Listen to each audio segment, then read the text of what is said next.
Hello beautiful souls, कैसे हैं आप?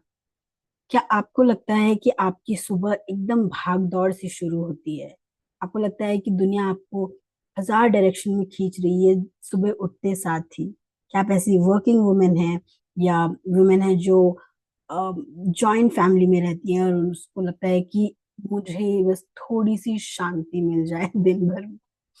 तो मैं आज आपको 5 ऐसे पावरफुल टेक्निक्स बताने वाली हूँ जिससे आपको, इवन अगर आप दिन भर की भाग दौड़ और आपाधापी में भी हूँ, तो भी आप अपने आप को कंप्लीटली सेंटर्ड महसूस करेंगे।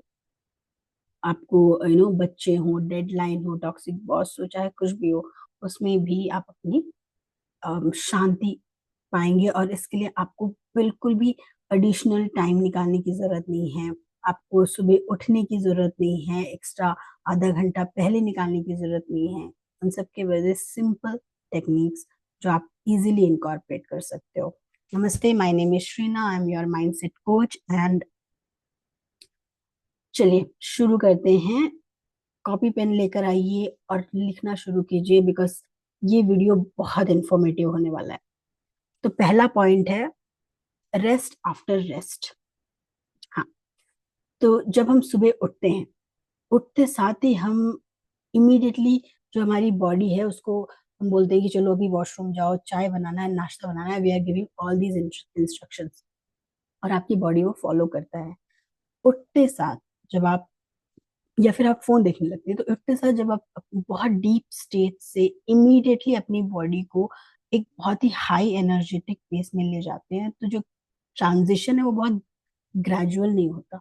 और उसकी वजह से पूरा दिन आपको ऐसा लगता है कि आपने रेस्ट ही नहीं किया। भले आप 7 घंटे सो, 8 घंटे सो, तो भी आपको ऐसा लगता नहीं है कि आपने अच्छे से रेस्ट किया। तो इसलिए बहुत जरूरी है आप कितनी भी देर सो, जैसे ही आप सुबह उठें, आपकी बॉडी आपको बहुत सारे सिग्नल्स देगा कि चलो उठो, चलो अभी निकलो, उठ गए हो, अभी लेट हो रहा है, 7 बज गए, 8 बज गए, कितना भी लेट हो रहा हो, आप इमीडिएटली बेड से झटके से ना उठें।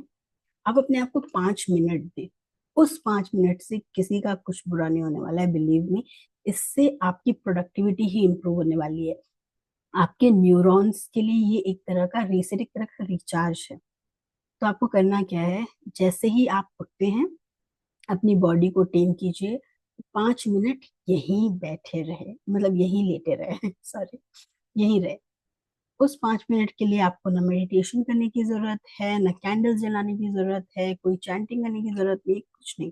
सिर्फ 5 मिनट उसी अवस्था में लेटे रहिए। आप ये करके देखिए, आपको बहुत डिफरेंस फील होगा। मैंने बोला ना, this is like a nervous system का रिचार्ज पॉइंट। दूसरी हैबिट, हैबिट स्टैकिंग। हमें पता है हमें मूवमेंट के लिए या एक्सरसाइज के लिए मोस्ट लेडीज को टाइम नहीं मिलता। और इंडिया में आप देखेंगे तो एक बार जब रिस्पॉन्सिबिलिटीज आ जाती हैं, तो एक्सरसाइज को हम बहुत कम प्रायोरिटी देते हैं। तो इसलिए हैबिट स्टैकिंग जो है आपकी बहुत हेल्प करेगी। उसका मतलब क्या होता है कि एक आपकी एग्जिस्टिंग हैबिट है जो आप डेली करते ही करते हैं, उसके साथ आप मूवमेंट को मिक्स कीजिए। फॉर एग्जाम्पल, आप चाय बनाती हैं, चाय आपकी 1 या 2 मिनट में बन के तैयार हो जाती है। उस 1 या 2 मिनट में आप अपने शोल्डर रोल्स करिए। रिमेम्बर कॉन्शियसली कि ये जो टाइम है, इसके साथ मैं थोड़ा सा मूवमेंट करूंगी। आप डेली ब्रश करती हैं तो उस टाइम आप अपने रिस्ट की स्ट्रेचिंग कर सकती हैं। अगर आप कोई सीजन देखती हैं या टीवी सीरियल देखती हैं ½ एन आवर का हर दिन, तो उस पीरियड में आप खड़े होकर थोड़ा सा जुम्बा या एरोबिक्स के स्टेप कर सकती हैं। आपकी कोई भी एक हैबिट जो आप डेली करते ही हैं, उसमें आप हल्का सा मूवमेंट, स्ट्रेचिंग ऐड कीजिए। This is second. Third thing is अपने आप से काइंडनेस से बात करना। और ये बहुत इंपॉर्टेंट है। आप देखिएगा, हम अपने फ्रेंड्स के साथ बहुत काइंडनेस से बात करते हैं। हम अपने बच्चे जब गिर जाते हैं, पड़ जाते हैं, तो उनके साथ भी बहुत अच्छे से बात करते हैं। पर अपने बारे में हम हमेशा यही बोलते हैं कि यार मैं मोटी हो रही हूँ, आज ये अच्छा नहीं हुआ, मैं वो नहीं कर पा रही हूँ, हम हमेशा अपने आप को बहुत क्रिटिसाइज करते हैं, और अननेसेसरी क्रिटिसिज्म। तो अपने लिए आप ये प्रॉमिस कीजिए कि आज से मैं हमेशा अपने आप को एम्पावरिंग वर्ड्स बोलूंगी। और द मोमेंट आप अपने आप को ये प्रैक्टिस अपने आप को ये प्रॉमिस करेंगे, बिलीव मी, आपका ब्रेन इमीडिएटली आपको बताने लगेगा, कैच करने लगेगा जहां जहां आप अपने आप को क्रिटिसाइज करते हैं। तो हमेशा आप अपने लिए एम्पावरिंग वर्ड्स बोलिए कि हाँ मैं ये कर सकती हूँ, जैसे ये हो पा रहा है। और इससे आपका जो जो सेल्फ क्रिटिक जो माइंड है वो धीरे धीरे शांत होने लगेगा। चौथा है, create a joy corner for yourself. अब ये आपको लगेगा कि this is not very important, now let me tell you why it is important and what is it. First let me explain what is it. तो हमेशा अपने आप को 2 से 5 मिनट के लिए एक ऐसे कॉर्नर पे रखिए या ऐसी जगह पे रखिए जो डेजिग्नेटेड हो आपको शांत फील कराने के लिए या आपको रीसेट करने के लिए। वो आपकी बालकनी का कॉर्नर हो सकता है, वो आपके रूम, उसके लिए आपको एक स्पेशल रूम निकालने की जरूरत नहीं है। फॉर एग्जाम्पल मैं अपने बारे में बताऊं तो मेरे घर में एक सोफा है, उसका जो राइट साइड का एंड है वो नॉर्थ ईस्ट में पड़ता है, और नॉर्थ ईस्ट एक हीलिंग जोन है। तो मैंने उस जोन को अपना डेजिग्नेटेड जोन बना के रखा है। वहां पर मैं खाना नहीं खाती, टीवी नहीं देखती, फोन पे बात नहीं करती। मैं वहां पर बैठ के सिर्फ अपनी चाय पीती हूँ या कोई कोर्स करती हूँ, उसके अलावा मैं वहां पे और कुछ नहीं करती। पर ये चीज आपको अपनी फैमिली को बताने की जरूरत नहीं है, दिल थिंक यू क्रेजी। तो no one needs to know. आप वहां बैठने के बाद ये फील करना चाहिए कि हाँ यहाँ पे मैं रीसेट हो रही हूँ। तो आप भी अपनी कॉफी का मग लेकर कोई भी एक ऐसा कॉर्नर घर का पकड़िए जो डेजिग्नेटेड हो आपको शांत फील कराने के लिए। Know why it is important. आप अगर पुरानी जनरेशन को भी देखेंगे तो हमारी दादी नानी भी होती थी, तो वो एक चटाई पे बैठकर अगर वो पूजा कर रही है तो उस चटाई को फिर वो किसी और चीज के लिए यूज नहीं करती थी, और जैसे वो उस चटाई पे बैठती थी इमीडिएटली वो मेडिटेटिव मोड में चली जाती थी। उसी तरह वो अपना एक डेजिग्नेटेड माला रखती थी, फिर वो माला किसी के साथ शेयर नहीं करती थी।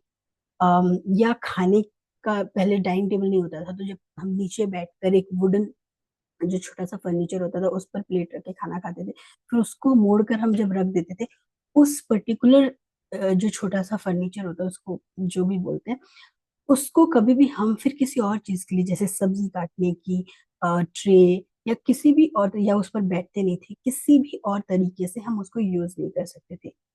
अ, आज के जमाने में भी अगर आप देखेंगे तो एक फ्रेशर है या एक L1 लेवल का बंदा है, 1 साल उसने अच्छे से काम वगैरह किया, फिर भी उसका एटीट्यूड ऐसा ही है कि हाँ मैं अपने बॉस को रिपोर्ट कर रहा हूँ। जब उसकी प्रमोशन हो जाती है, उसका डेजिग्नेशन चेंज हो जाता है और उसको बोला जाता है कि भाई आज से तेरा डेजिग्नेशन टीम लीड है, अब देखिए उसका एटीट्यूड कैसे चेंज हो जाता है। इमीडिएटली वो थोड़ा सा और जल्दी आने लगता है, मोर अकाउंटेबल हो जाता है। जॉब रिस्पॉन्सिबिलिटीज तो आती ही हैं, बट उसके साथ उस इंसान का उस जॉब को देखने का नजरिया भी चेंज होता है। और आप सब अगर जॉब करते हैं, जॉब कर चुके हैं, कॉर्पोरेट में रह चुके हैं, तो आपने ये देखा होगा कि डेजिग्नेशन चेंज होने के साथ हमारा जो माइंडसेट है वो भी उस तरह से वायर्ड हो जाता है। इसीलिए आप भी अपने घर में एक डेजिग्नेटेड कॉर्नर बनाइए जिस जिसको आप अम, इस तरह से यूज कर सके कि वो आपका रीसेट पॉइंट है, और वहां पे अगर मैं बैठती हूँ तो आई रिचार्ज माई सेल्फ। और fifth and the last point, please note कीजिए, किसी भी एक अचीवमेंट को आप याद रखिए और उसके लिए आप सेलिब्रेट कीजिए, खुद को रिवॉर्ड दीजिए। डेली दे सकते हैं तो well and good, if not weekly आप अपने अपने आप को ट्रेन कीजिए कि इस अचीवमेंट के लिए weekly I give my self reward. वो स्पा हो सकता है, वॉक हो सकता है, पेडिक्योर हो सकता है, कोई बुक खरीदना हो सकता है, अपने आप को चॉकलेट गिफ्ट करना हो सकता है, एनीथिंग। छोटी से छोटी कोई भी एक काइंड जेस्चर आप अपने लिए कीजिए और अपने आप को रिवॉर्ड कीजिए। अम, इससे ये होगा कि यू नो आपको हर बार अचीवमेंट वाली फीलिंग आएगी, एक स्टार वाली फीलिंग आएगी, जैसे हमारे बच्चों को आती है जब वो होमवर्क करते हैं और टीचर उनको स्टार देता है या स्टिकर देता है। तो इस तरह इट्स वेरी इंपॉर्टेंट, दो इट सीम्स वेरी स्मॉल, पर आपका कॉन्फिडेंस बूस्ट करने में एवरी टाइम जब आप अपने आप को इस तरह का एक रिवॉर्ड देंगे तो स्लोली स्लोली स्लोली जो आपका कॉन्फिडेंस है वो पॉइंट 1 पॉइंट 2 से बढ़ता बढ़ता जाएगा। और कॉन्फिडेंस जब बढ़ता है तो हैप्पीनेस एंड सक्सेस ऑटोमेटिकली हमारी तरफ अट्रैक्ट होते हैं। तो ये सारे जो पॉइंट्स मैंने आपको बताए हैं, they are very simple to incorporate. और ऐसा नहीं है कि आपको इसी सीक्वेंस में इसको इनकॉर्पोरेट करना है, ऐसा भी नहीं है कि आपको सारे के सारे स्टेप्स इनकॉर्पोरेट करने हैं। आप इसमें से जो आपके साथ रेजोनेट होता है वो स्टेप लीजिए, बट उसको इम्प्लीमेंट कीजिए। नॉलेज का कोई फायदा नहीं होता जब तक हम उसको इम्प्लीमेंट नहीं करते। तो इसमें से जो स्टेप्स है इम्प्लीमेंट कीजिए। कमेंट्स में बताइए कि आप इसमें से कौन सी हैबिट्स हैं जिसको आप इम्प्लीमेंट करेंगे। और इसमें से जो रिचुअल्स हैं वो परफेक्शन के लिए नहीं है, ये सिर्फ आपकी एनर्जी, आपकी क्लैरिटी को बढ़ाने के लिए है। तो बताइए इसमें से आप क्या करने वाले हैं। और ऐसी ही और बहुत सारी जानकारी के लिए आप मेरे चैनल को सब्सक्राइब कर सकते हैं। Remember, this is, again I'm saying, this is not about perfection. और अगर आप हैप्पीनेस प्रैक्टिस के बारे में जानना चाहते हैं, कैसे आप अपनी बॉडी और माइंड को हील कर सकते हैं, कैसे पेन से निजात पा सकते हैं विदाउट एनी मेडिसिन, अगर आप इन सब में इंटरेस्ट रखते हैं और जानना चाहते हैं तो आप मेरे साथ जुड़ सकते हैं। I have 1 month course, 3 month course, different courses are there, all on happiness and freedom from pain. um, आप 1 year या लाइफ टाइम का कोर्स भी मेरे साथ ज्वाइन कर सकते हैं। there are there is one course which we do where we train your body and brain to feel the joy on command. तो अगर आपको ऐसा है कि I have achieved so many things but I'm not feeling joy, I'm not feeling satisfied, तो आप हमारे साथ जुड़ सकते हैं। Thank you everyone, thank you for watching. Please in methods को implement कीजिए। We'll be very happy if you share your success stories with us after doing these rituals. Thank you, bye bye.